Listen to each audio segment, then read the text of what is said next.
Hey everyone, just wanted to give a quick overview of what Gaintrust is all about. We're a fitness community headed by coaches, including myself, who have over a decade of experience in the gym. We provide workouts, demos, and a community of lifters to root each other on. It's a great time, and I hope you check it out. Without further ado, let's get to the podcast.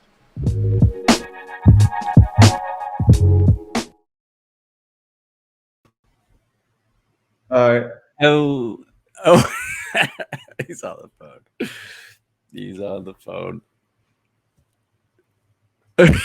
He's got the background. Oh, jeez.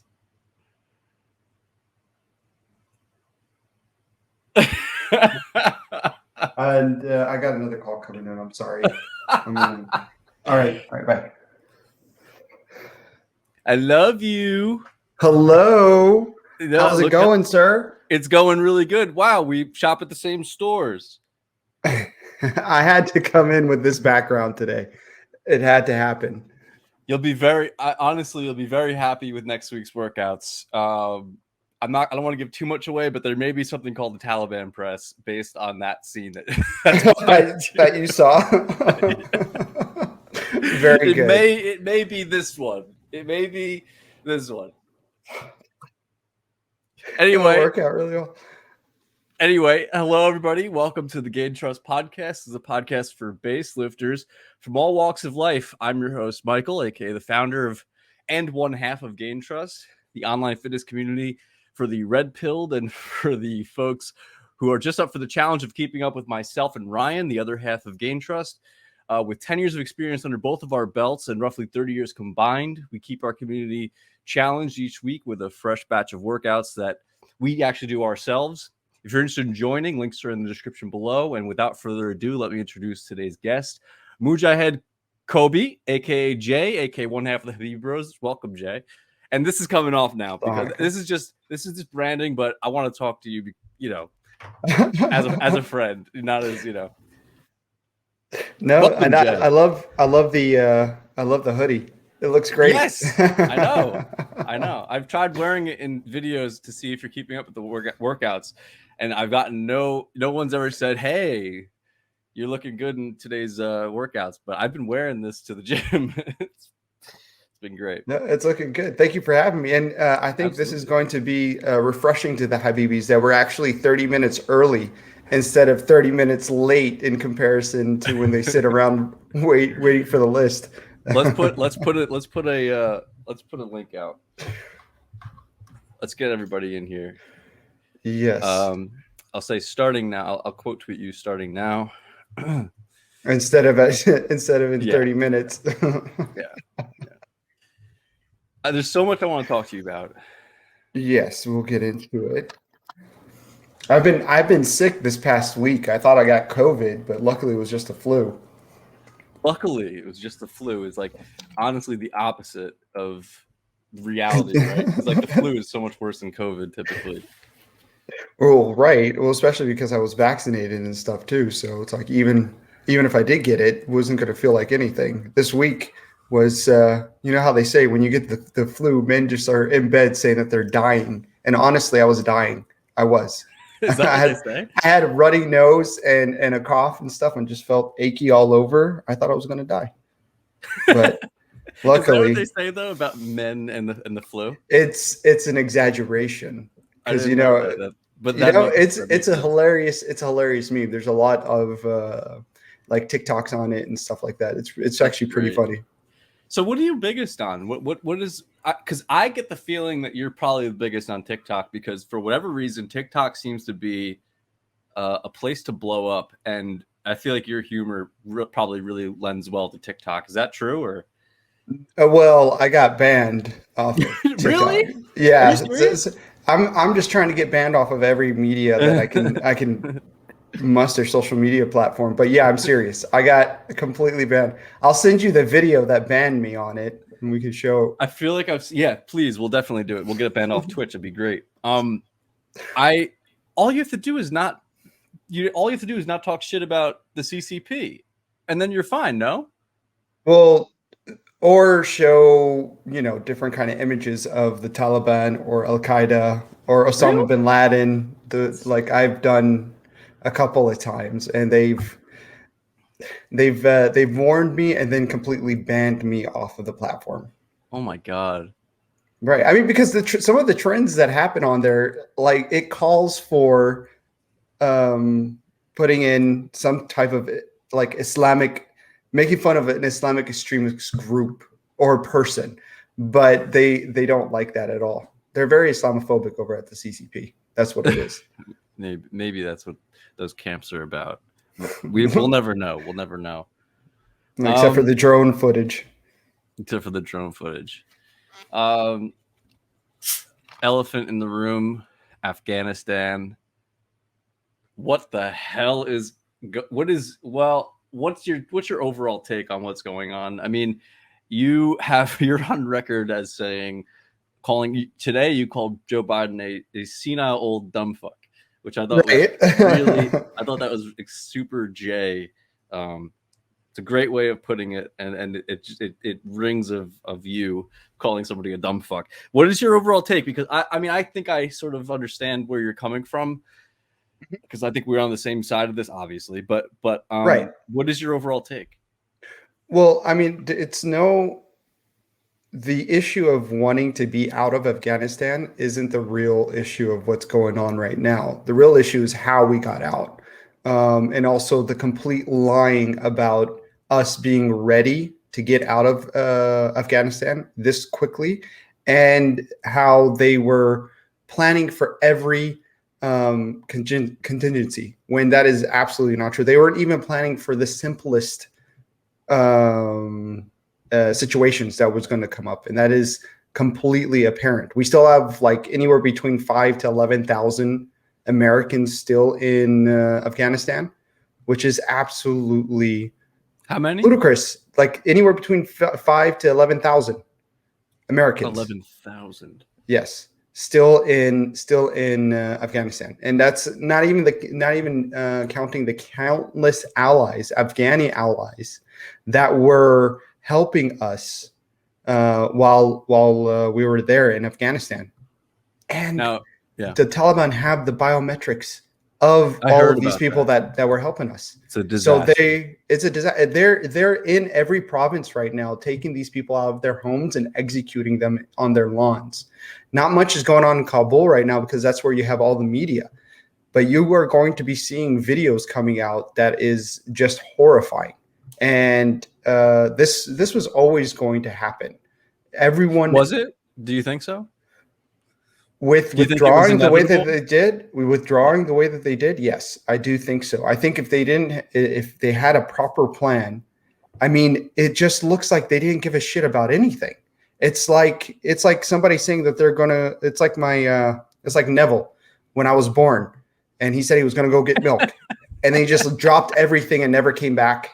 That's exactly what happened with Afghanistan. And for those who don't know, Neville is he used to be called, I think he was the Black Conservative on Twitter. That's Jay's father, even though I think they're roughly the same age. But that's his dad. So yeah, he left. Yes. He left for milk and never came back. And that's exactly what we did right now in Afghanistan. We just completely abandoned them. Yeah. And we left all of our shit there too. I mean, that's $80 billion of equipment. And everyone was talking about like, oh, it's so costly, oh, it's so expensive, and all this kind of stuff. I mean, is it really in America's interest to make sure that our drones, our military equipment, and also our military technology gets into the hands of China and Iran, which is going to happen now? I mean, before we were making fun of Iran for pretending like they captured a drone and then rebuilt it. Now they actually have our drones and they're going to rebuild them.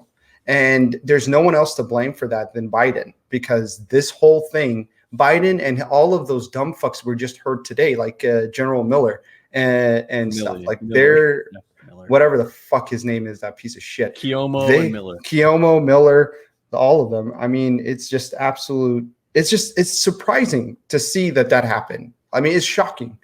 You know what I mean? Is it shocking though? I remember the white rage comment he made about, you know, what his primary concerns were. I mean, it wasn't super. You know, it was. It was hilarious to see that happen. Like for Yeah. him to actually say that, like I want to know what it's like to be white. Hey, excuse me, sir. The Taliban are beheading your fucking allies in front of their children right It's now. horrible. Nobody It's gives a horrible. fuck about this stupid white rage privilege It's that you're horrible. talking about. In Afghanistan, nobody gives a flying fuck. They just want running water. They want to be able to walk to school and actually take classes to teach them about history, mathematics, and not about like who Allah is and all that kind of bullshit. Yeah. I think Millie might be. I think he'd be satisfied if they were teaching a little bit of critical race theory. I think he might start funding the Taliban if they started teaching some CTR over in Afghanistan.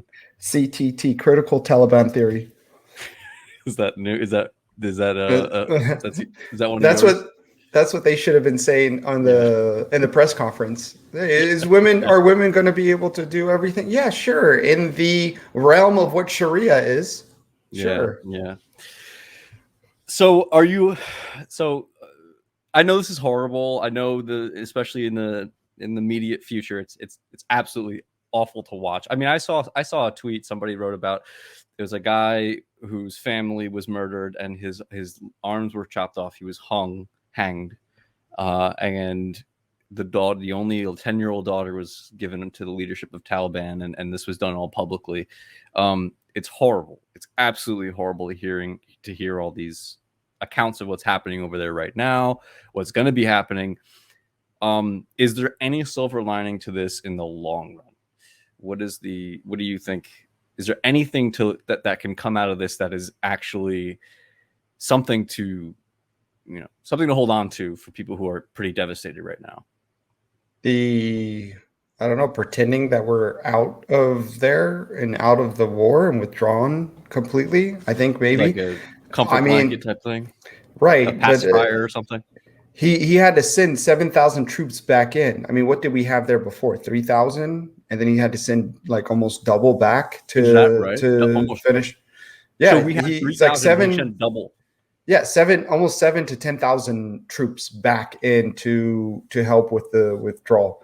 I mean, because the thing is, our presence in Afghanistan was helping as a deterrent for the Taliban and also providing support for the Afghan army.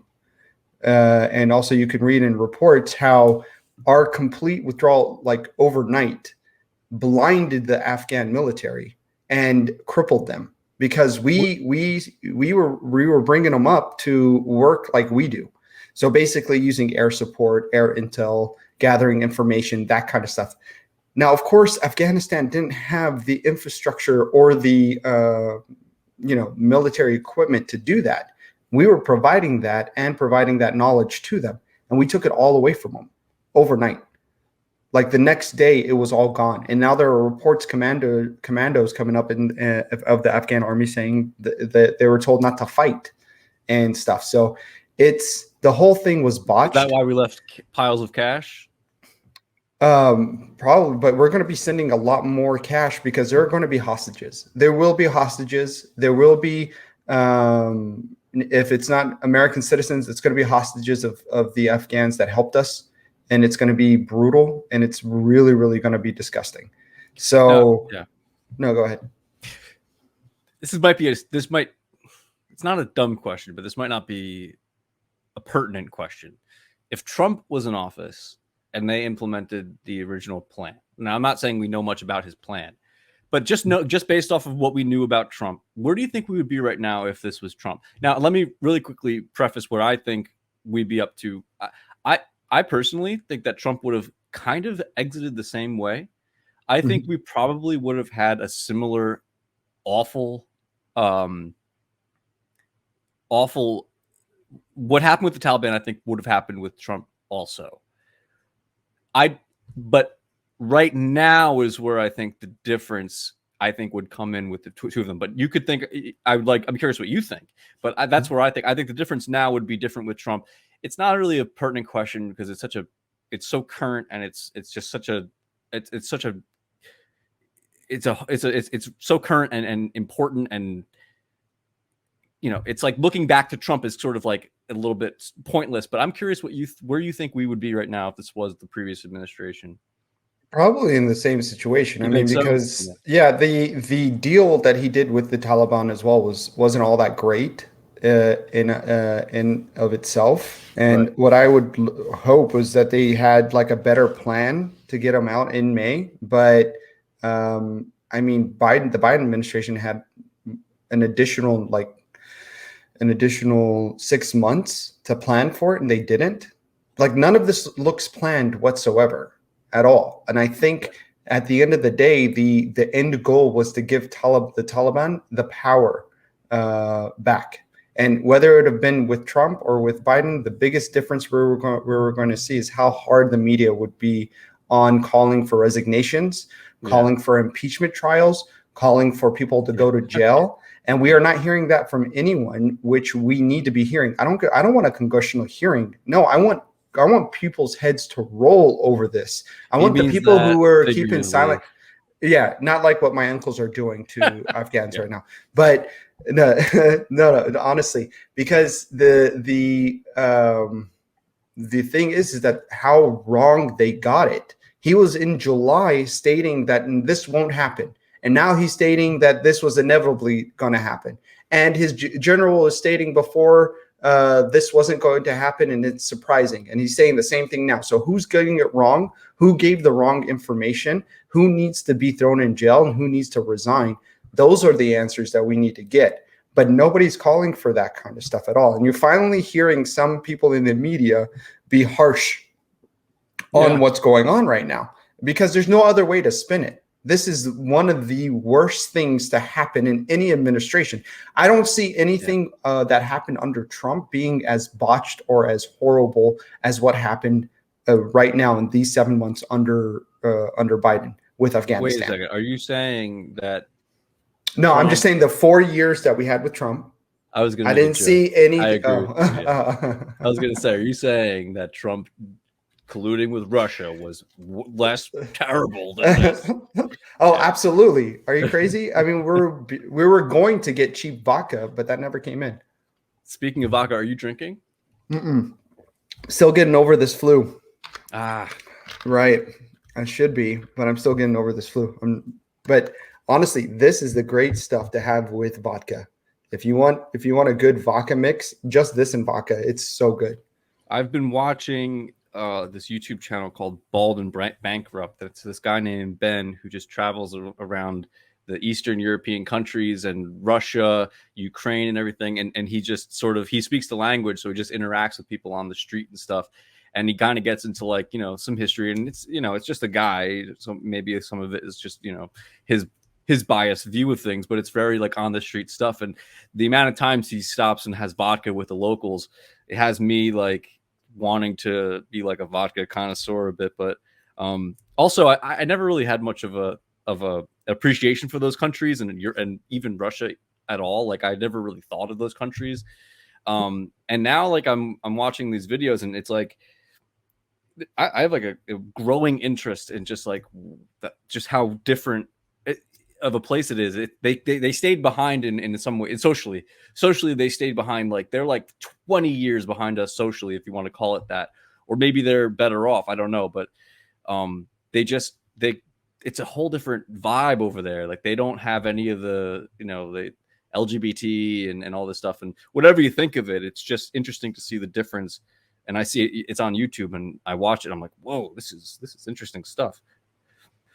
Well, that's the difference between when people are able to have free information and be for now be able to see different kind of information that's out there. Those countries usually don't allow or have the ability for people to have access to information. Right. It's the same thing when if you go to Lebanon, or if you go to some conservative Arab countries and stuff, they're socially back probably even 100 years, because women are still not even able to really do anything. Yeah.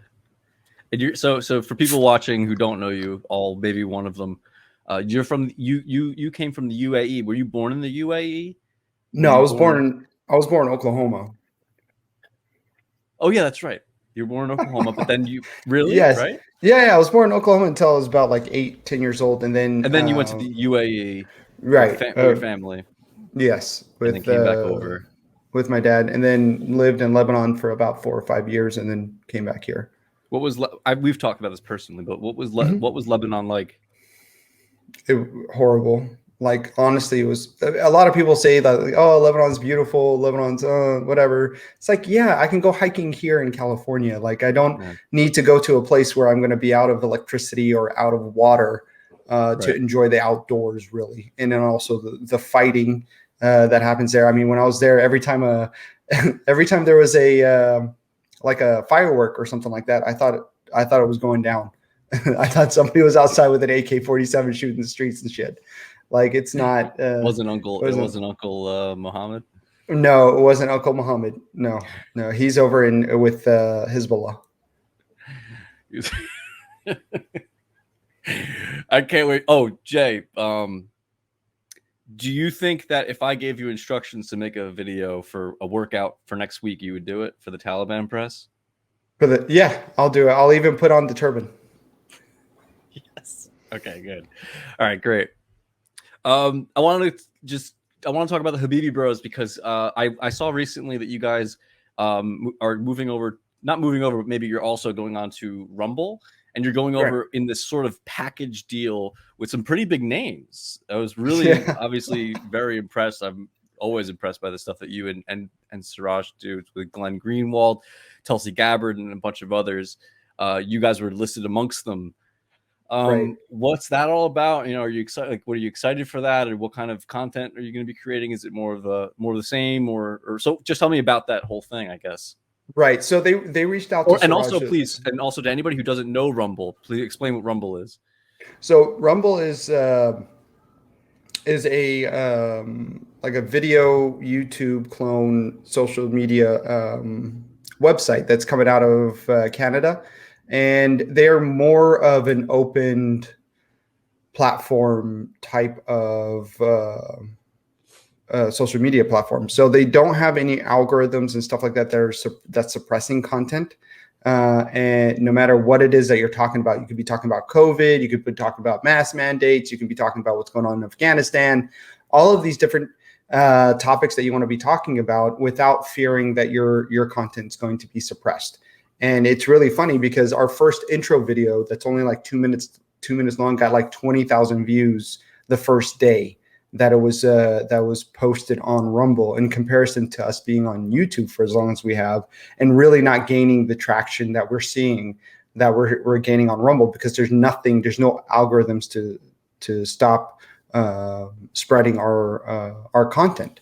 And as you know, on our show, I'm pretty unfiltered no matter what I'm on, be it Twitter, YouTube, whatever it is. We talk about a range of issues. I mean, I call people who wear masks idiots sometimes if they're vaccinated and doesn't need to be, and they're jogging outside and that kind of crap. But if you say shit like that on YouTube, you can get demonetized, or you can also just get the video taken down. And it's happened a lot when we're showcasing different kind of videos that we're talking about and issues that we're talking about as well. So we're really, really glad to be on Rumble.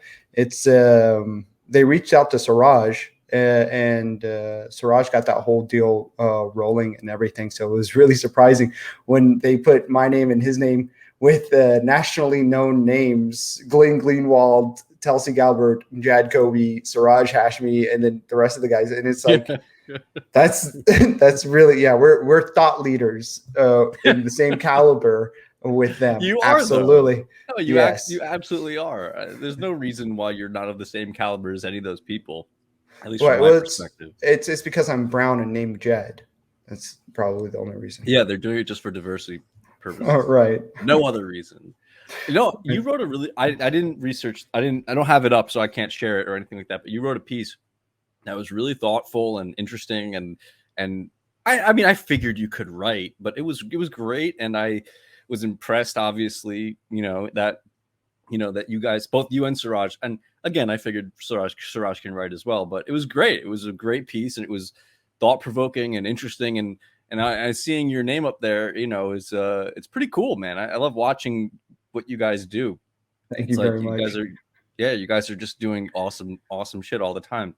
Right. And, I mean, I tried putting in, Gahba and ass eating a couple of times in the article. I think you're talking about the one on Newsweek, but I think so, yeah. unfortunately, the editor, who is wonderful, by the way, she is great. Batya, she's a wonderful person on Twitter. She's very open for like discussions on a multitude of issues and stuff, even if we don't agree eye to eye on a lot of different stuff. She's always open to be engaging, and she's willing to give a platform to ideas or other people like myself or Siraj or other people on a different political spectrum than she's on. And I think she really encapsulates like what it means to be an opinion editor. It's an opinion job. That means you want to get opinions from as many different spectrums as you can to put them out there and have a discussion about them. And I think she really understands it. Where would you say she lies, though? To the right of you, to the left of you? Oh, no, I think she's more left. I think she to the is. left. Yes, I think she's more to the left. Yeah, because you and I, we don't always agree, and sometimes I read what you have to say, and it makes me reconsider things all the time, and like sometimes I can, and we in people that we associate with. I mean, we have tons of mutual friends of ours who we both respect, who have opinions to the right of us and to the left of us, but we all, I mean, I'm not counting myself in that group. I'm more of a fan, but you guys, everybody engages, and nobody's like hates each other for having the opinion that we don't want Afghanis coming, refugees and stuff. And then there's the opinion of like, duh, you have to take these. This is your responsibility, America. You fucked up. Right. So it's there's a lot to consider. So it's a good point that you make about like, having a difference of opinion, but still, engaging in topics like that. So being like have a respectful discourse. And I think like the Habibis in general are very welcoming to other people who are willing to be a part of the community and be part of like being a Habibi and stuff, that they will like to engage in different kind of opinions about something. Like they would dunk as much as they could on a Matt Walsh, for example, or Jin Rubin. But if we had a Matt Walsh or a Jin Rubin as a Habibi, then they'll still dunk on them, but they'll still be willing to listen to what they have to say. That's the biggest like kind of difference when it comes to it. But I don't think there's anyone who can be a Habibi who's as crazy as a Matt Walsh or a Jin Rubin. To be honest, I don't think they have the mental capacity to be able to do it. That's the main difference. I like Matt Walsh. Yeah, he's a yeah. Not a fan. No, not really. I'm not really a fan of Matt Walsh, especially like his dog takes and some of his other social conservative takes, I think are a bit dated. Like when he talks about mental illness or anxiety and stuff like that, I think he doesn't understand what he's talking about, because we have such a deep understanding of what it is mental illness wise and also anxiety wise, that it's not just a wake up and say, get over it today, you're going to be fine. That's not how it works. And he has this really, really dated thinking when it comes to things like that. I could see that. I could definitely see that. I find him to be sort of I said the same thing to David Raboy when he was here, that sometimes there needs to be a voice that is extreme simply because there's nobody pushing the envelope in that direction enough, and it might not be that you agree with Matt Walsh and everything, but you can appreciate that he exists, in the space. You wouldn't maybe want to take on those opinions. You might not want to fight those petty battles, which might come, be petty the way that he approaches them. But you also don't want the other side to be running away with,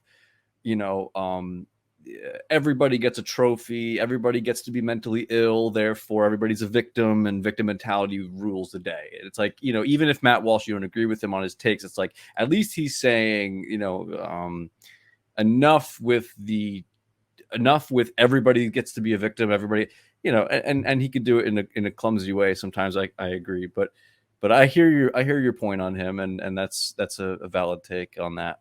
But you don't think he could be a Habibi, do you? I don't know, because I think he wouldn't want to be anything associated with the Arab culture. Is that right? Basically, Oh, that's what I think. That's how I think probably that right. Matt Walsh would take it. He would think that if you're giving any kind of inch, then you're accepting all aspects of a culture. So I don't think he would actually even want to become a Habibi. That's my Gotcha. take on it. Yeah, I hear you.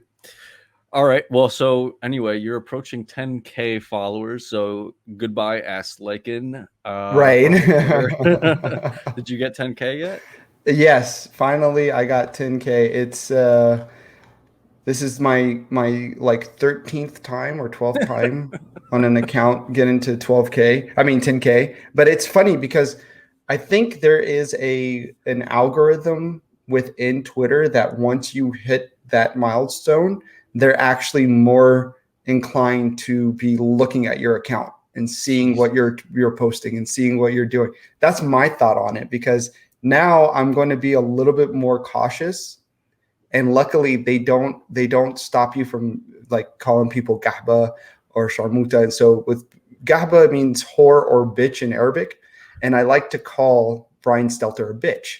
So because every time I did, he would get me banned, because he would report the tweet. And once you report the tweet, they're like, you're banned for using gendered language. But that's what they say. You can't use gendered language, and that's hurting a protected class of people. Well, what about Justin Trudeau? What about she covery? That's pretty gendered to me. Right. she covery and she session. Oh my god. She session. I don't even understand how they think that this is like saving civilization and shit, or progressing it. It's so funny to me to see that happening. I don't get it either, man. Well, congrats on 10K. I mean, thank you, sir. If this is like you said, this is like the 13th time you've done it. That's pretty crazy, man. So a quick question. How do you come up with your names when you're inevitably banned? How do you, what's the process to coming up with a name? And what is your favorite of all the names that you've had on Twitter? That I've had? My original, Mujahed Kobbe. No. My favorite one was probably Bob Malik was my favorite one. That one was there for quite a while, and it was in the middle of Trump's administration, and then it got banned after a year or so of being used. That one's probably my favorite one. And the way I come up with these Twitter names is just sometimes I just think about it and what's the funniest name I can think of. So Bob Malik was funny because it was Bob the King. So because Malik means king, so it's like Bob the King. So that was good with me. And then Branson Taylor was, what's the whitest name I can come up with? Like I don't think there's a whiter name than Branson Taylor. So that's why I came up with that. And then finally with Ahmed Aslakin, El Aslakin, I did a poll with the Habibis on this one and a couple other names. And I was thinking now what I'm going to do is go all the way to the Arab, and then switch all the way to as white as possible, and then just go back and forth every time. Yeah. So when Ahmed Aslakin is gone, I'm probably going to be Steve Johnson or something. No. Kenneth. We'll see what comes on. Kenneth Buttlicker. Kenneth something. I think Kenneth is very like Kenneth Buttlicker. That's what it's gonna. That's where it's gonna come. That's good. That's great. All right.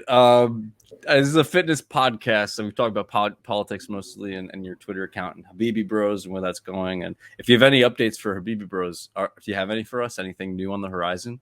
Well, we're going to be coming back. I don't think next week. I think the week after. We're waiting to hear on a couple of surprise things. So once we get confirmations, then we'll start announcing it. And we'll either be back next week or the week after. We're live on Rumble, and I'm gonna start publishing my Twitch streams on Rumble as well. So nice. Can you live stream on Rumble? Yes, and we're going to have the first live stream, like I said, either next week or the week after. And then also all of our premium episodes will be up on Rumble through a paywall as well. Okay, that's awesome. Well, and do they have the whole like subscription, or do they have like the whole like donation thing set up for Rumble? Like they call it Super Chat in YouTube, right? Yes, and They have they that have also? it. They have that also on Rumble. So when you're live, you can still donate to the channel, and you don't have to. There's no pay. It's not a paid subscription when you want to subscribe to a channel or watch for free. All Okay. you got to do is create a Rumble account in order to comment, but you can All still right. watch and all that kind of stuff without creating an account. Okay. So it wouldn't be a fitness podcast if we didn't talk about some sort of fitness stuff, and I wanted to touch on your fitness journey. Now I know Mhm. it's not been, there's been a non-linear path with getting in shape, when it across everybody's lives. What's it been like for you since joining Gaintrust in its inception? When it first started, you were one of the first people who came on and helped out and donated, and you encouraged me to do it in all these different ways that ended up working out. So you're one of these people who were there from the very beginning, and it's doing really well, I think. And so how have you sort of, what has your fitness journey been like inside of Gaintrust, outside of Gaintrust? What's your outlook on fitness? Sort of any of those questions. Right. So my outlook in fitness is so I can stay looking good while eating ass. And Hey, no, I'm mom. just like, my mom watches me all the time. So welcome, Mama Michael to Mama ass Ruth. licking. No, Ass licking. Yeah. well, of course, I mean, I just want to stay in shape and be healthy. And after I quit smoking and stuff like or not six, but like 4 years ago or 5 years ago, fitness and working out has really helped me stay off stuff like that. And when COVID hit and there was nowhere to go, I think you coming up with Gaintrust really helped, not only have a sense of community and somebody there to support, but also keep me uh,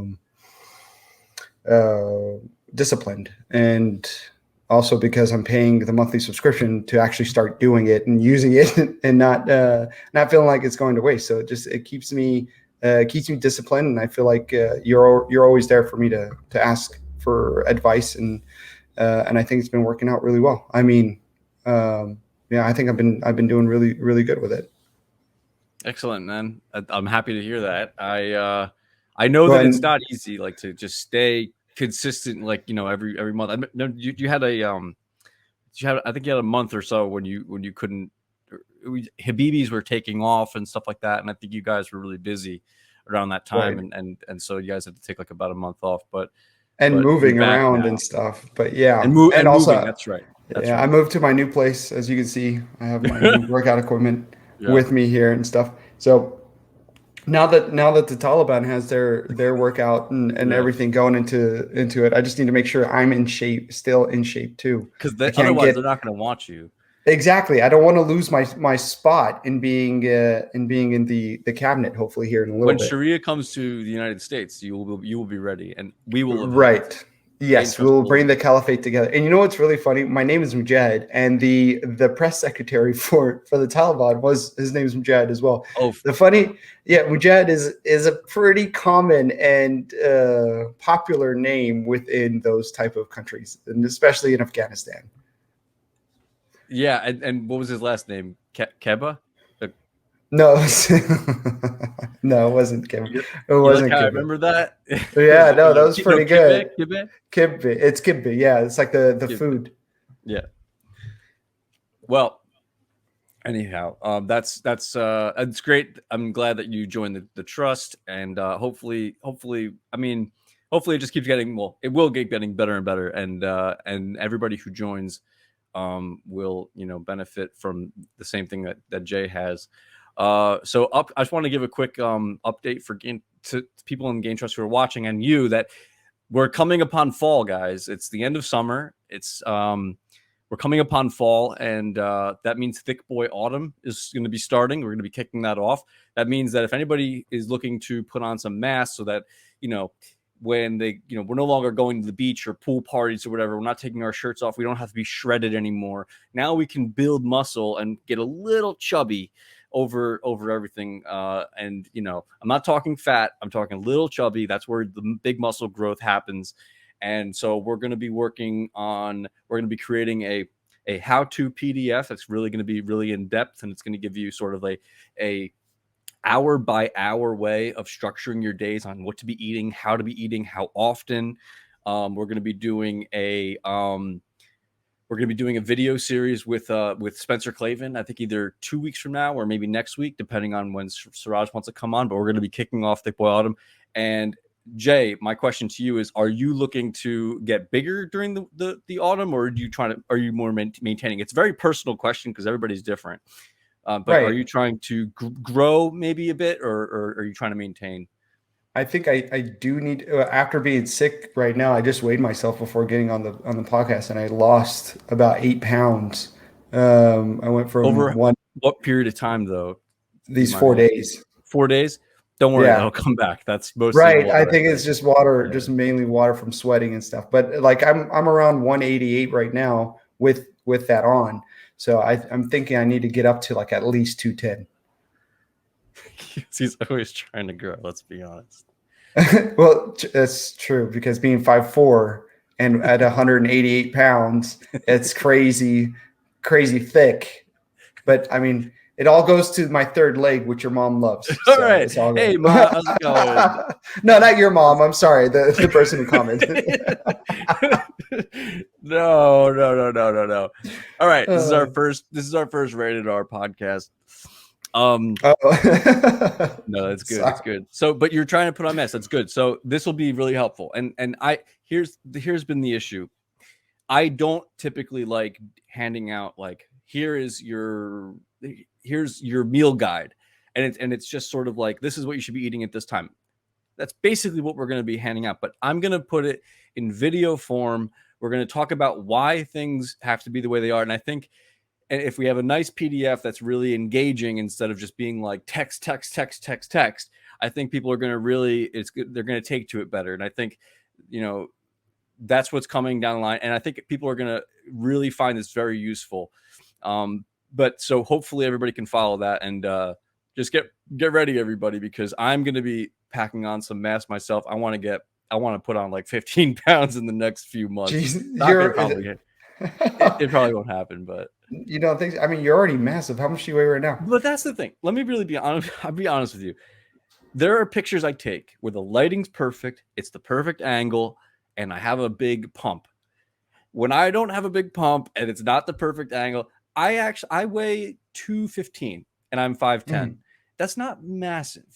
I look good because I've kept in good shape my whole life, but I'm not massive. There are people that look at me. They're like, dude, you're huge. How much you weigh? I'm like 215. They're like, bro, I weigh like 245, and they're like same height and everything. And, but anyway, I'm not massive, but I know what I'm doing, and for my body in particular. And so I want to put on some muscle and some overall size. And that's just a matter of eating, but eating right. You don't want to go to Burger King, stuff yourself with like, oh, I got a ton of calories, I'm good for the day. It's not how it works. And we'll walk through all of that. And we're organizing everything right now. And we're going to come up with so like 15 tacos a day is not ideal per week. Yeah. Once per week. I think once per week you should I'm serious. You should treat yourself if you really love tacos and you really want to have a cheat meal. Fuck yeah, dude. Have tacos. I meant a day because I love Taco Bell. I'm not even gonna lie. I do. I mean, it's good. It's not easy, but we will do it together, and hopefully that'll happen. Also, I'm counting on you to get Glenn Greenwald into the program. Counting on me. No, you should have Siraj do that. He DMs him all the time. Yeah. All right. Cool. I'm telling you, his husband's gonna be very happy. Okay. Oh yeah. All right. So anyway, I wanted to just touch on Thick Boy Fall, which is coming. Now, this next topic I want to bring up is actually personal to me and my Twitter life, which and that is the topic of hashtag Free Britney. Do you have opinions on Free Britney? Not really, no, because I haven't really been like in it so much and what's going. All I know is like, for example, her dad had control over like basically all of her funds and her welcome start. Look, he's here 50 minutes late. Look at that in Siraj fashion. Oh yeah. So all I know is that that's what was the whole Free Britney thing, is that she shouldn't have that hanging over her, and she should have, the ability to have access to her funds and her life and all that stuff. Yeah. I'm thinking of doing a video on this. Like, you ever see one of those YouTubers who do like those video essays, and they have they get in like real detail, and then they have like dramatic music and stuff. And then I'm thinking of doing a legit thing on that, because anytime in history that everybody's been on one side of an issue, it's always been bullshit. And all I know is everybody's on the same side of this Free Britney thing. And I'm calling bullshit. Something's going on. I think she's probably put her kids in danger in the past. She wasn't allowed to even see her kids for a while. And I think she's put herself in danger. I think she's bipolar. And all of these Britney people who like have rainbows flying out their mouths, they all want Britney Spears to like be, get everything and money. And it's, she's free. That money is either going to be blown through in a couple of years, or it's going to be used in a way that's going to be self-harming. And we're all going to find out in 10 years that Jamie Spears, her father, was the good guy. That's my prediction. And I'm so tired of like this mob stuff. Like, we all went through Kavanaugh together. We all know it's okay, due process. And all of a sudden, Britney Spears cries on camera, and it's like, screw due process. You want Jamie Spears in jail. It's like, I think it's bullshit. That's my opinion. No, it very well could be. I mean, sometimes we all saw her meltdown live on TV. We've all seen it happen, right? Yeah. Your shoulder's going to explode. I'm going to flesh it out. Yeah. Now, so Taliban inspired. Their shoulder's going to explode. Perfect. That's great. I'm ready for it. Absolutely ready for it. Either you or Siraj, I'm going to do the video for that week. For that movement, and I'm gonna like make it look super sick, and I'm gonna like effects and stuff. I'll have like in the back, have a lot of bars going on in the background of it and all that kind of stuff. Yeah, it would be perfect. Yeah, exactly. Yeah, bombs will be dropping from the thing. It's gonna be amazing. All right, well, that's my thing on Free Britney. Let's get to the fun stuff. We're both a couple of dorks. Couple of nerds when it comes to Marvel and the Marvel MCU. I spend a lot of my free time looking up theories about the Marvel universe, what's to come and everything. And I don't know if you do the same thing, but a quick comment on that first, really quickly, is that what I find is I do so much research with these nerds who are so good with the comics that they end up spoiling the MCU for me. I watched like Loki. I knew it was going to be Kang. Spoilers. I knew it was going to be Kang from the beginning because I watched these stupid nerds, and these nerds get it right every time. What is your experience with this? And what is your Marvel take? Well, to be honest, I was never really a comic book fan and stuff until the very first Spider-Man movie. And the other reason for it is because when I was living overseas, you didn't have access to any of that kind of stuff. Like in the UAE, growing up in the UAE right now is a lot more liberal than it was before. But growing up, when did it become more liberalized? I want to say about like 2008 and on, 2006, 2008 and on, it became a lot more accepting and liberal and stuff. Because they wanted more and more tourism as well, because they knew that the oil that they had isn't going to be the only thing that they need in order to make sure they still have money going through the country. So they became a lot more lenient and a little bit more like liberal when it came to social issues and also entertainment as well. I mean, Netflix was banned for the longest time. YouTube, half the shit on YouTube you can't even see. It took them a long time to be able to implement YouTube properly, and half of the internet was gone. So anything that you were able to get was these completely bastardized comics or stories that had nothing to do with the real Marvel or DC or anything like that. But when I first moved back here and I was able to see all of this stuff for what it actually was, especially the first Spider-Man movie, then I started getting more into the comics, the full Marvel You're talking comics. the Sam Raimi Spider-Man, right? The Tobey Maguire. Tobey Maguire. Tobey Right? Maguire. That's the very first one. Yeah. And after that, I started reading more into the comics and everything. And I watch anime. I read manga, that kind of stuff as well.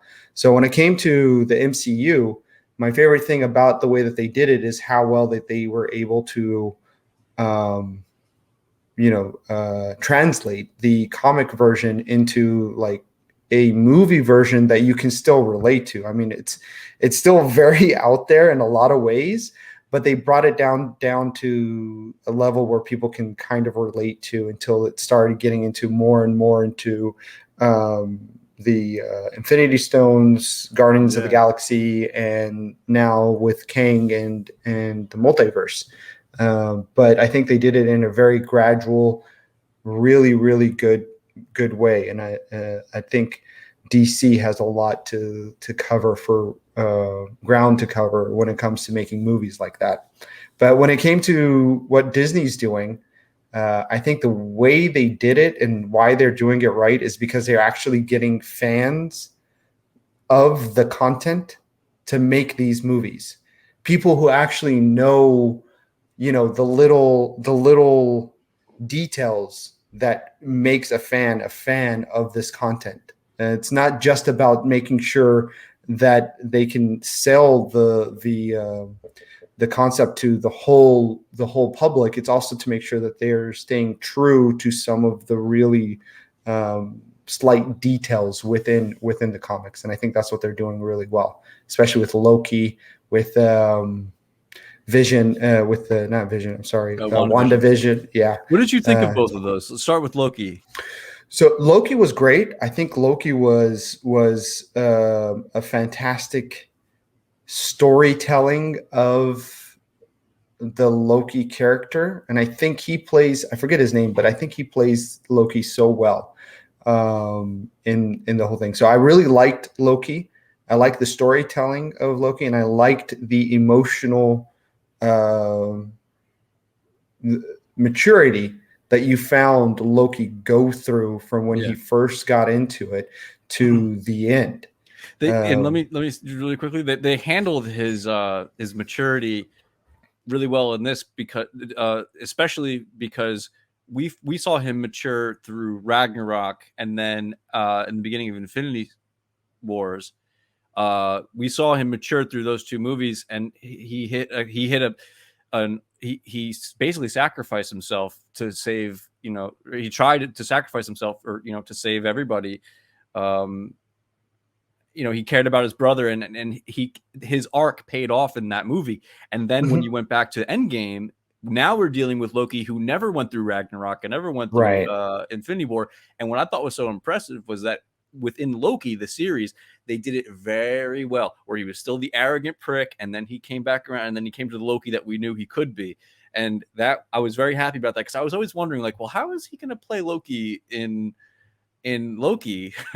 How's he going to play Loki? How's he going to do it? And he did it well. The writers did an amazing job, and like you said, he's a really great actor, period. And he knows the material well. Like he's apparently very studied on the comics as well. I think it made all of them new fans of the comic books and stuff. They're not just actors within it. I think a lot of them started out that way, but gradually became more and more diehard fans of the actual content and of these characters and what they have to go through. I mean, I can't wait for the second season as well, because Oh my god. it was kind of heartbreaking when he went back, and the guy, nobody knew who he was. He went through all of this emotional development, and just to be like thrown aside, that nobody is there to recognize what he went through, Especially with him stuff. and Mobius. Yeah, exactly. So it's going to be fun to see how that's going to all restart over. If he's going to still be that person who's going to be different, or if he's going to go back to like, oh, none of it actually matters, so why not just keep looking out for myself? Yeah, and the what's really cool about this, the multiverse, the opening up of the multiverse, is like you really get to challenge your brain a bit, because if you're wondering, well, why does Mobius not recognize Loki? Well, what's happening? Well, if you think about it, Loki went beyond time, right? When he went into the castle with Kang, they moved to that moment beyond time, and then he was sent back into whatever Kang's version of the thing, right? And so he must have been sent into the universe of Kang's choosing, because Sophie didn't choose that door. That was already pre-programmed. She just pressed a button on his. Remember, he let her get it, right? So Kang must have chosen the portal that Loki went through, which went back to a universe of his choosing. So it's all planned. It just blows your mind when you think about it. No, that's a really good catch too, because honestly, the little details like that actually really matter when it comes to the MCU. They're very meticulous when it comes to little details. So I didn't really catch. I'm gonna have to look for that. I'm gonna go back and watch it. Right, exactly. To get that deep now, because that's how they operate. That's what I love about the MCU. Like you can count on them to not treat you like a total infant. Anyway, I'm really impressed by them. Right. No, they've done a really good job. And I think now that the multiverse is open up, I mean, the best thing also is the new Spider-Man movie that's going to be coming out too. Is I think it's going to really open it up even more to the multiverse idea of everything. And after that, you got the new Doctor Strange movie that's going to be coming out about the multiverse as well, and then you have so many different theories on the last Sorcerer Supreme, why she was lying during Endgame about it being a sacred timeline when she knew there was a multiverse in the first Doctor Strange movie. Like when you watch videos like that too, like it also just mind fucks you in different ways, because it's like in one movie she's talking about a multiverse, but then in Endgame she was talking about the sacred timeline. Why was that? Was she lying when she was talking about the sacred timeline, or was that a reality that she only saw, or did she know about the rest of them as well? And the reason why she lied is because she was afraid of Kang and not destroying the timeline they're on right now. Something like that. I don't know what it is. It's just really weird, because then it's like, because Loki, what I loved about the first episode is like, well, the Avengers were going back in time. I saw them going back in time and everything. Why didn't you stop them? He's like, well, because that was supposed to happen. And that closed that plot hole right then and there. It's like, because Kang wanted that to happen during this sacred timeline. Because it doesn't challenge him, I think, right? Is that right? Is that the rule? Yeah. Or it got rid of Thanos. Yeah, that's what I think it was. Well, it got, maybe, yeah. You know what else I heard recently, that that Thanos might come back in the coming movies, but he might come back on the side of the Avengers to fight Kang. Right, which was a really, if you read that comic as well, that scene was insane, because like you're talking about Kang versus Thanos. I know exactly what you're talking about, and do you want to spoil it for the people? Well, they could go back. I mean, it was just a surprise of how simple that fight was, like how easy that fight was. Like it really was funny. So Jay, Mhm. You came home from work and then you took a shower and then you came on with us for the podcast. So I'm assuming you didn't see the next Marvel What If, which is out now. No, This I is the watched it one yesterday. you watched the one with the Black Panther Oh, no. The one now? No, I that did came not out watch the one today. on today. I did I not haven't watch seen the it one. yet. I Right, haven't Ryan seen it hasn't yet. seen it yet. Apparently, people in the chat have seen it. They said it was epic. Now, I felt the first episode was underwhelming. Good, it was good. I liked it. Mhm. A little underwhelming, but I think that I have total faith that as we go on, these chapters are going to get better and better and better. And I'm really Oh looking forward yeah, to tonight's. Yeah, I'm right. looking I mean, forward to I tonight's. I I think In fact, on Game they Trust, we're going to kept watch it together. So be there on be the there on the server if you want to watch it with us together, and join Game Trust if you want to get jacked. yes. If you want to get jacked, join Game Trust. We know Especially the now that autumn's Taliban are coming around. coming. We know Yeah, Taliban is exactly. coming. So Exactly. we want to make sure that we are there to help them bring in the caliphate. That's no. I'm just dude, this is Twitch. This is not Rumble. right. I apologize.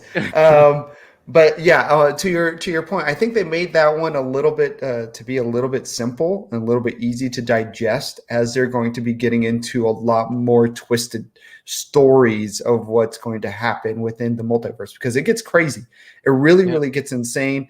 It does boggle your mind on a lot of stuff that happens. And I thought this one was a very easy way to get into it. It was a very sweet story to get into on how it worked, Yeah. because I liked how they still showcased that, Steve Rogers is still Steve Rogers. Like, he will get out in this universe, in any other universe, he would get out and jump in front of a bullet, no matter if he had the serum or if he didn't. Like, that's who he was. He was always going to put himself in danger. He always wanted to become the hero and stuff. And then it was a nice twist that he was able to get the Iron Man suit as well. So I thought that was pretty cool. Yeah, That it is was cool. good. I think my But being underwhelmed by it was with a bit of the pacing. I thought it was a little bit too quickly paced, but it wasn't I have no serious issues with it. It was just a little I thought it was a little too quickly paced, but I enjoyed it a lot. But I'm more looking forward to, like, I've never been a huge, well, that's not true. I do like Captain America quite a lot, but it's not my favorite of the stories. So that was probably why I was a little bit underwhelmed by the right. episode. But I did like it a lot, and I'm really looking forward to it. Being a Marvel fangirl since I was a child is a blessing and a curse, because I literally know how everything is going to end up. Right. Yeah. For the most part, yeah, you do know. I mean, especially the multiverse, and then you're going to have the secret Avengers. They were already being assembled. Secret Wars, like all of that kind of stuff. And these are all very interesting stories that they're bringing into onto the screen. And I swear, I think they're doing them really right. I mean, the Falcon and the Winter Soldier, I think was my least favorite out of all of them. Was See, I haven't Falcon. watched that yet. Falcon and the Winter Soldier. I think that one's my least favorite one, just because they just hurried it up and prompt him up to be Captain America, and the guy has no super serum. The guy has no real, like, strength or anything like that. Like, it's just a weird thing to me, because he's also not, his character is not Captain America type character either, but I think he'll grow into it a little bit more. I think it should have ended where both him and Bucky were not going to become Captain America, and that it was going to be, oh fuck, I am completely spoiling. Well, you already know, right? I mean, because you've read. Talking to me or the group? Yes, no, you. Like, am I spoiling anything for you right now? No, I knew about. I mean, I knew this was happening. I just didn't see I didn't watch it as it happened. But it's okay. I would have stopped you if I had an issue. Okay. I would have spoken up. All right, good. Oh shit. but yeah, to me, that's my issue with the Falcon and Winter Soldier. My favorite between Loki and WandaVision, which we haven't talked about yet, was Loki by a hair. By a hair. I thought WandaVision they were both great love stories, actually, now that I think about it. But WandaVision was on another level a great love story. And I thought, and not just that, I mean, it took the Marvel universe further, into the world of the realm of magic in a way that was very satisfying. Also, right. also the concepts that they played with. It had you it had me scratching my head a lot as to like, well, how is this like a concept that works? Like, how do you make this work? What is she controlling everybody? But then when you finally understand what's actually happening and how her magic works and how she works as a character, then it's like, whoa, that's some deep. These are some deep concepts that they're playing with. It's like, it was these, they're really deep concepts, like the idea that, she's controlling these people's minds in a way and without even really knowing it and stuff like that. And where it all comes from and just the idea of chaos magic and all that stuff. But what did you think of WandaVision? And also at the end there, do you think that was the moment that the multiverse opened up, that she heard her kids? No, I don't think that's the moment of like the multiverse opening up. I think that's the moment of magic being a bigger concept within the Marvel universe. Because when you were first introduced to her, it wasn't really you really didn't look at it as magic. You thought of it as her being a mutant. Same thing with her brother in Age of Ultron. Yeah. And then this is where they started to give the idea of chaos magic and how she's going to be very, very intertwined with Doctor Strange, because Doctor Strange also is within the realm of magic and sorcery and all that kind of stuff. And he also, because the concept is that they draw their energy from another dimension, and that's how they use it. And then chaos energies from Dormammu. I think Dormammu's universe. No way! Oh, That's what I like how I understand it. I might be wrong. Shit. And then as they're doing that, because there are the cosmic elements within Marvel, which is like the Falcon energy. Is it called the Falcon energy? What is it called? The Jean Grey. What did she become? She became the Phoenix. Yeah, the Phoenix Force. Sorry, Phoenix Force. So the Phoenix Force, the chaos magic, all of those different kind of cosmic energies within the Marvel universe are going to slowly be introduced. I mean, this is how we're going to also get a revamp on X-Men and a revamp on Fantastic Four. And it's going to be really freaking boomers. Yes, always. That's exactly what it is. So overall take on what I was referring to with the moment that the multiverse opened up was that post-credit scene where she heard her kids. Is that what you were also referring to? I didn't watch the post-credit scene. I didn't see that. Yeah, I have to go back and watch that now. Okay. All right. Okay. All right. I always sometimes forget that they love to do post-credit scenes, and I always forget sometimes to watch the post-credit scenes. Never gonna get F4 right. No, I don't think that they are. That and X-Men as well. I mean, fuck. They've failed they failed the Fantastic Four too many times. I think it's cursed. So many times, man. Fuck. And it's not a hard concept to get right. Galactus and hopefully that was absolutely disgusting. That was so sick. I mean, I dedicate. Yeah. No, sorry. Go ahead. No, well, because like in the comic book as well, he does have a form like that, but when he's dealing with different kind of species, he's in the form of what they can relate to when he's trying to either conquer them or fight them or whatever. And it was absolutely disgusting to see him come in like that. Yeah, they couldn't back when that Fantastic Four came out, back when that movie came out, comic book movies weren't bold, or they weren't confident enough in themselves to be cartoony, to be comic booky. They felt like they had to sort of translate everything into, Galactus is a world-eating entity. So let's make him like a hurricane of sorts. That was like their thinking back then. Now they would develop a character named Galactus, that's who he really was. He actually is a human. Well, he was a human, and he underwent this crazy transformation. and he's in the form of a human. He's not like I don't know for sure, but this is my understanding. But they didn't have the confidence, I think, back then to sort of play with cartoony, comic booky type things to make it work. They had to make everything sort of the only one who did that well was Christopher Nolan with Batman. He took everything from the cartoon from the comics and turned everything into this realistic version of itself, but it worked. It really worked. It like really, really worked. Even Catwoman was awesome. Like she wasn't, "Ooh, I'm a cat, meow." Like she just had these like goggles that like flipped up that looked like cat ears. They were just goggles, and that was it. She's a cat burglar who had cool goggles that when they flipped up looked like a cat. And it was like was that your impression of how you role play? Absolutely. Did you know I'm into furry stuff? Absolutely Hey, perfect. That was fantastic. That worked so well. 10 out of 10. Well, and also, I mean, Batman is probably the best one to do it with anyways, when you want to make something like a real world. Yeah.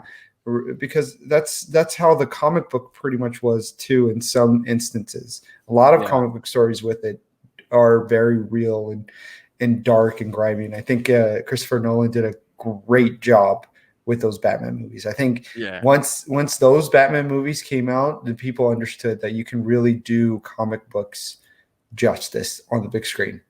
And I think he did really, really well with the Batmans. I mean, because you didn't have a good one since Tim Burton's first two Batmans, really. Those ones were really good. I enjoyed them. I thought they did it really well. Michael Caine did great. Yeah. Apparently he's going to come back in some sort of way in a Batman movie. I don't know how, but he's going to come back as sort of like, I think they're also trying to do the multiverse in DC. They're so pathetic. DC is so pathetic. We're going to do the multiverse too. Well, I mean, in the comic books, to be fair, I think I'm sure DC they were the first ones to get to that point of the multiverse. In comparison to they didn't earn it in the cinema. No, they didn't. Not like Jay, Marvel. are you into theme parks at all? I'm on this theme park kick lately where I'm obsessed with going to theme parks. Like I've been to a couple with Ryan. I've been to Great Adventure by where I live, Six Flags Great Adventure by where I live. There's really great roller coasters at that one. It's one of the better ones in the country for roller coasters. But it wasn't really great theme wise. It was kind of trashy to be honest, and also because of COVID, they weren't upkeeping it very well. Are you into theme parks at all, like roller coasters? Not really. So I have like a love-hate relationship with them because I have a really irrational fear of getting onto them, but I still ride them. But it's really funny because every time I go there, like this last time I was there, and it was probably like 2 or 3 years ago, I swear to God, I get all white, like very, very, very white. I start sweating like crazy. I'm sweating all over. I'm literally hunched down, shaking as I'm walking up and getting into it. I had a little 9-year-old girl next to me saying, like, "Are you going to be okay?"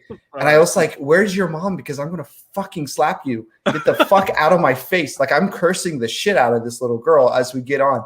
Now, after the first drop, I'm good to go, and I'm starting to ride all of them. But like right when I get on and I start getting up and it's going up, I'm like, why am I doing this? I should have stopped so long ago. I don't want to be here. I'm so scared. And I'm drenched in sweat. I'm literally drenched in sweat. Like that's how fearful I am. After the first one, I'm good to go. And then I go and ride the rest of the same. rides. All right, so I was basically the same way the last time I went. I used to be this kid who would go to these theme parks, and parents would like let us loose, like us like 12, 13-year-old kids, let us loose, and we would just ride these roller coasters nonstop without even thinking about it. Hands up, that was fun going on these insane roller coasters, right? And we just did this all summer long. It wasn't a big deal. So I go to Six Flags recently with Ryan, and I am on my way up Nitro, this big hyper coaster, and I'm on my way up, and suddenly the fear of God just sinks into me, and I start panicking. I'm like, I'm actually scared. I'm like, I'm not even kidding. Like, I really regret getting on this ride and everything. I was just freaking the hell out. And I was thinking of all like the worst case scenarios, and that I did not expect that to happen. And I was so sure that I could do these roller coasters, but now all these years later, it's actually quite scary. But I kind of love that about it. It makes it more fun to me. It's an adrenaline junkie thing. Right. No, and they are fun. Like I still really want to go back to a theme park You once do? everything starts to open. Yeah. I don't like Do you going like- to Disney because the Disney here and Disney Adventure and Disneyland and stuff, it's shit. It's way too expensive for everything you get at it. It's garbage. We do have Why is it Six Flags. Well, it's really more just like very, very kiddish, very, very well, it's Disney, but it's not appealing to me to actually go there. And it's insane like how much like SoCal people love Disney. Like Really? absolutely fucking love. They love going to downtown Disney. They love going. The food over there is really not all that great anyways. Like there's no reason to really go there, but they just, and it's just weird. It's really freaky. They put on the fucking ears and shit, and they're like, well, it's like, dude, you're 34 years old. What the fuck are you doing? And it's really, I think they should all go to Gitmo or something because it's just fucking like, and also when I was dating and stuff, every time it's like, oh, do you like going to Disney? Do you like Disney? Like, no, I don't give a fuck about it. Why do I want to go to Disney? It doesn't make any sense. Dude, it's awesome. It's no, what's it called? Six Flags. There's a Six Flags over here that's I know. much better. But like, that's a lot right of now fun. for whatever reason, I have this weird, and I don't know about SoCal. I've never been to California, but I know Florida and Disney World and all their, they have got a huge selection of Disney parks. Mm-hmm. That was my childhood. Like we were down there like every other year to every year, my whole childhood. And I have serious nostalgia for Disney and Universal. So for whatever reason right now, I want to do that whole like the whole thing over again. Yeah, I want to do all the kiddie rides. I want to go. I want to get let loose in Disney and just be like a total weirdo. Do it. You got to wear the short. Get out of my system. You got to wear the short shorts, and have one of those little bitty fucking kid backpacks, and have a little ear thing for your head and stuff, and just run around through it. Do it. I swear to God, that'd be fucking hilarious. And it's like almost like a crop top too. Yeah, exactly. And I'll hold one of those like swirly lollipops. Right. You could do it for. You could do it for Gaintrust. You'd be the workouts you can have while waiting in line at Disneyland. Hell yeah. Yeah. Well, so there's this place but my question. So another question, do you like the theming of theme parks, or are you more just like, give me good roller coasters? That's all I really care about. Give me good, I guess food. Do you care about like the theming of a theme park? I mean, it depends on it. I mean, they just opened up the the Avenger section here at Disney over here, the Marvel section. I haven't been to it yet. Same thing with the Star Wars area. I might really like those and seeing it like once or twice and then be totally fine, because the main reason why I would want to go to the theme park is for the rides. I just want to make sure that I'm having fun. Yeah, that the rides are going to be fun and worth it. Yeah. Go for it. No, I was just going to say that I have I don't want to call it weird because I think it's awesome. Like I want to go to a theme park that's heavily themed just to be immersed in this in a different crazy world, because it might just be because of COVID. I was very strictly locked down, living with 82-year-old grandmother the whole time who has pre-existing conditions. Like I did not want to take a chance, so I was locked down like a mother.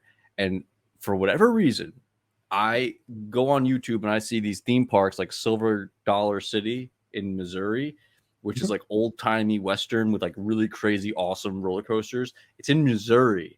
And like, I'm thinking of going to all of these because for whatever reason, I want to get immersed in a theme park. And I feel like nobody my age or my peer group shares this enthusiasm whatsoever, except for Ryan, maybe, but nobody else shares my enthusiasm. I mean, that would be fun. I mean, like to dress up Especially with as friends. cowboys, or maybe Yeah. maybe if they had, what we should be doing is opening our own like Taliban Habibi theme World. park, Habibi World. Like people be dressed up as in pistachios, riding camels and stuff, having hookahs and shit. That would be a lot of fun. It's like Yeah. you want to Here, ride put on the suicide vest. Take a picture. exactly, or if you want to ride the two towers where it's a roller coaster going through. Whoa. Oh, sorry, I apologize. Sorry. Oh my god. Not those type of theme parks. But that no, but like I guess which coaster has the bomb under it. That's good. Or you all die. Ha ha ha ha. yeah. You know, like in Universal where they have like those rides that like you're on a bus and it shakes and everything. Well, they just had like a literal like simulation of being blown up by a jihadist on the bus. Oh, on the bus.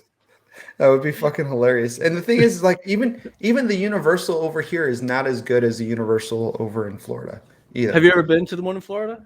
No, I've never been to Florida, which I'm going to change that soon. Sarasota now, right? Yeah, I think so. So when you visit Siraj in Sarasota, and you guys are done making out, we should all head out to Orlando and have like a meetup. Just make out together. And make out together. Exactly. you knew where I was going with that. Absolutely, though. I think that'd be really fun to do that. I mean, I can't wait. Not make out, but go to Orlando. Yeah, exactly. What do you think Gaintrust was? I just want your all digits. I want y'all's digits. So I know I'm totally down for that. Absolutely, because I even though I'm not all into Disney and stuff, I still want to at least go to Disney World once. Yes. I mean, for sure. I would. Let me tell you something. I think when it comes to music, when it comes to TV shows, when it comes to anything like entertainment wise, if you are introduced to it by someone who's an enthusiast, I think you can get a little bit of an appreciation. If you go with me to Disney, I feel like maybe you'll understand why I'm like it's a small world. Just start singing all of the songs as we go by. Yeah. That would be so good. It's a fucking small world. We just get drunk and then go on all the rides. I mean, how great does that sound? Absolutely fantastic. I am so down make for fun that. Of all the new make fun of all the new renditions of rides. They used to have the Viking ride. Now it's Elsa and Frozen. We could like vandalize it. Yeah. Oh God, that's too good. I definitely want to go in. Hell yeah. What are you excited for Halloween? Are you a Halloween person? I am down for Halloween. I do like to dress up for Halloween and stuff. I'd like to try to push if I'm invited to a costume party, I like to push it a little bit where it's something like really far in, either if I'm wearing makeshift bombs or a bomb clock or okay. Last time I was dressed up as Ahmed the clock boy for really for Halloween. That's so terrifying, right? I mean, some of that type of stuff I like to push and have fun with. So I do like it. I do enjoy Halloween. I think it's a very fun excuse to push the envelope in terms of what you find humorous, and also to get drunk while you're dressed up as some sort of killer or terrorist. What about the whole scary, spooky side of it? Are you into that whole thing? Well, they have so there's Knott's Berry Farm that's around here, and they do Knott's Scary Farm for Halloween, where they'll have different employees that are like all up in makeup. They'll be like zombies walking around in places and stuff, and I think that's a lot of fun. Disney and Orlando and Universal and stuff. Don't they do that as well? They do, but I like it at Knott's a little bit more because it's a smaller park, so it's a little bit more intimate, and you have a lot of these different sections that I think they do really, really well, and I think they do it. Great Adventure, Six Flags Great Adventure by me. They used to do it good. I haven't been there in six. It's called Fright Fest. I haven't been to Fright Fest in a while. I'm going to go this year. And I'm really excited for it, but I hope that they're not like cutting corners due to COVID or whatever, because when I was a kid, I remember being quite scared, and it was a really fun atmosphere. And I love, for whatever reason, again, this year, I am like so into immersing myself in like scary stuff, spooky stuff. I want to do all of the theme parks that have like things going on for Halloween, watching all the movies and stuff. And I don't know if it's just me. Like, I'm 32 years old. I feel like a kid right now, and I'm like so happy about it. I don't know why. I don't know why. I don't know like what happened to me. Like this year, and other years, I'm like, okay, cool, scary movies and whatever. Now I'm like, no, like I want to go on I want to go on like, you know, those hay bale rides where they come out with chainsaws and shit and just be like, wasn't expecting that, you know, but even though I still want to do it. Right. But you're not, are you like that? Or are you sort of just like, No, I'm into that kind of stuff as well. Like going to Not Scary Farm, they have the Hell yeah. same. They do so similar things with that. They also like do little section off places where you go in through like a maze, and they have jump scares out of the different areas That's awesome. within the maze, which is a lot of fun. Another one, it's a Yeah. whole blackout room while you're going through it. It's fun. I like those jump scares type stuff. epic. Yeah. I was thinking I was looking up some stuff with Ryan about like these like the scariest things during Halloween season to do, like haunted houses and stuff. And like the worst and the furthest end of the spectrum is like literally they take you into a dude's home, just some dude's home who lives in like, I don't know, Alabama or something, and he like tortures you with like 3 other people for like 15 hours. And that's considered, and people pay money to do this, and they have a backlog of like 20,000 people who want to do it. It's just, it sounds so stupid, but if you scale back a little bit, like there's actually some pretty scary stuff, like in New York, where they put you in a room and you have to like tell them sort of like your fears before you go in, so they can prepare a custom room for you where you have to go by yourself, and you're in there for hours, and they just terrify you with like all kinds of shit. Yeah, like I don't know if I could do that. If you have like a phobia of different things, I don't think I could do that kind of shit either. Now, the tying up and torturing, though, that sounds pretty. Do you have a number or a website? Yeah, actually, Ryan, could you get him a link? Jay, whether or not you're serious, you should take a look at this thing. It's pretty wild. I would. I mean, really people have their fucking fetishes. Like, it's really it's not just disgusting, but it's really weird what people can get off on. Like, I really thought also that it was a psychosexual thing. I didn't. It was supposed to be like, oh well, you're there to challenge yourself. I don't know about it. I think it's like pseudo-sexual. These people come out with half their heads shaved, like teeth chipped, and they're not responsible for anything because they signed a waiver. They have blood dripping down from their head. Like, and it's not a joke. They're being dragged, and this one lady like apparently passed out from like the experience, and like they had to like wake her up. And a guy apparently had a heart attack. And people sign up to this shit, and it's just that's weird. Is it like scary torture type thing, or is like this is a CIA simulation torturing thing? Can you handle it type of thing? It's supposed to be scary, I think, and I think that they do their best to theme it in the way of like it's themed in a way of sort of you're being kidnapped, and you're being kidnapped by a psychopathic murderer who is going to torture you. That's the theme.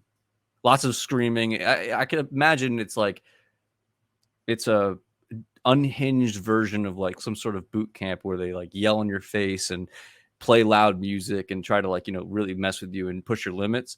But this is like in a way of like, you're going to show up. We're going to put you in the back of a van, drive off to some place and like carry you in a bag and drag you through the woods, make you like vomit and then eat your own. I'm not kidding. This is all true. Eat your own vomit and stuff like that. So it's kind of almost like all the way up to like a Jigsaw type escape type thing where they exactly. Except you're not escaping. And there's apparently no end to it either. People go on for like, I don't know how many hours, but they just keep going and going and going. This one lady at the end of it, they put a video camera in her face. And by the way, they film it all. And this is where I get a little bit creeped out by the whole thing, because I think the guy who's doing it is actually sexually into it, because he videotapes the whole thing and like doesn't release it. It's like all his. And like, why would you put yourself through something like that? No one has made it through the full 8 hours. So apparently it's an 8 hour. It's an 8 hour thing. Well, yeah, I'm you can not. Do it, Jay. Well, it depends on what they're tickling and how they're tying me up and what's spread open. So exactly. I can look into it. That's weird. Yeah, it's fucked up. But I'm really looking forward to Halloween this year. And one last thing before I'll let you go. Japan. So next year I plan on going to Japan. Nice.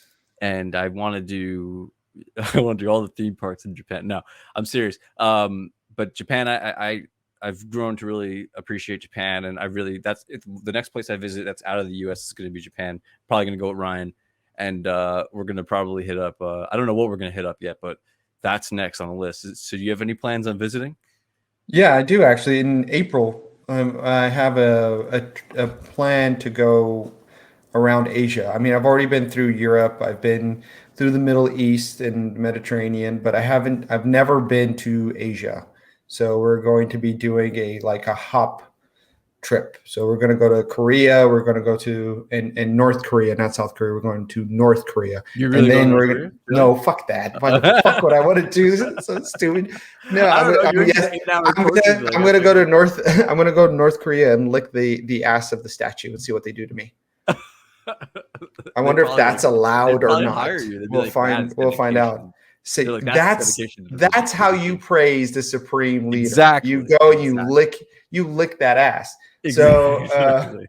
So we're planning a trip to go through Korea, Japan, and maybe this is with Thailand. Your girlfriend.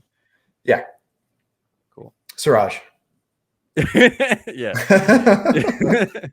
Yeah, that sounds fun. In fact, you might have just inspired me. That sounds like a good trip, like to jump around those countries.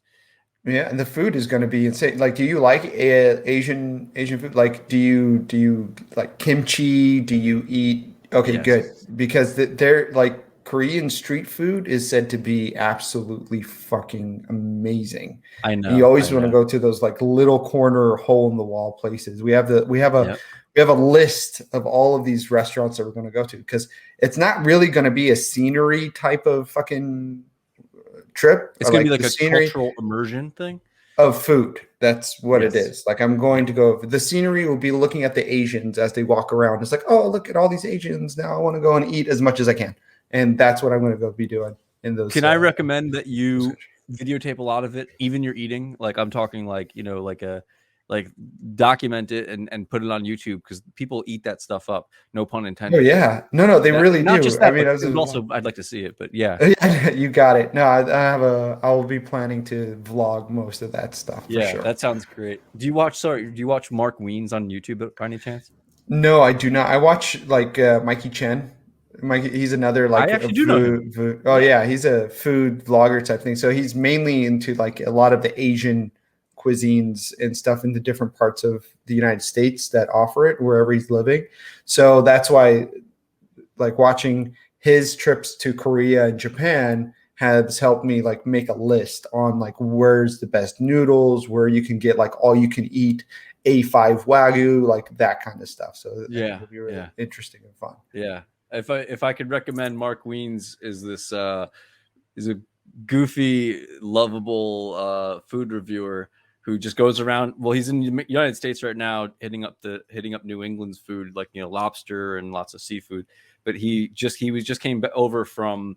He was all through Asia, all through like everywhere. He was everywhere, and he eats food. And it's always the same. It's always the same reaction every single time. He takes a bite of something. First of all, he puts a lot of chili stuff on. He takes a bite of something, and he always goes the same thing. He goes, his eyes get really big. He just goes, mmm. Wow. Oh, wow. So good. Wow. And it's the same fucking response every time. But I watch it at night and I get so hungry. And I'm like, what? That's the worst thing. That's the worst thing is how you get hungry watching all of these things. I mean, every time I watch it, I'm like, I need noodles. That's what I need to do.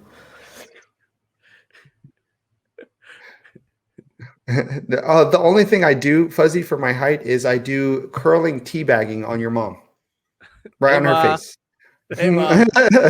Episode 3. Hell yeah. Hey, banned already. No. Oh, that's great. Jay, anything else you want to that hasn't been covered that you want to bring up or talk about? We can continue if you want, or we can wrap up. If not, anything to plug? No, I mean, my luckily at Asslicken, that's at ASSLIKEN is still up. We're still going strong, but the countdown has started. It's reached 10,000 followers. Shit. So come join the Habibis on Discord. It's the Habibi Bro Discord server. You can find us on Rumble at the Habibi Bros. Just search for Habibi Bros on Rumble and make sure to subscribe over there, especially for when we get our first live episode up on there, hopefully soon. And then also our premium episodes as well. So we have a lot coming back from the break. We have a lot of really interesting and fun stuff lined up. I think a lot of you guys are going to enjoy it for sure. I'm looking forward to it. Thank you, Jay, for coming on. This has been episode 3 of the Gaintrust podcast. What is the sign off typically for the Habibis? Can I appropriate that culture? You can. It is Assalamu alaikum. Assalam. For the Habibi Bro, I am Mujahed Kobbe. I am Mike Russo. And thank you for joining us. Thank you for joining us. Ma salama, Habibis. Ma salama, Habibis. Yeah.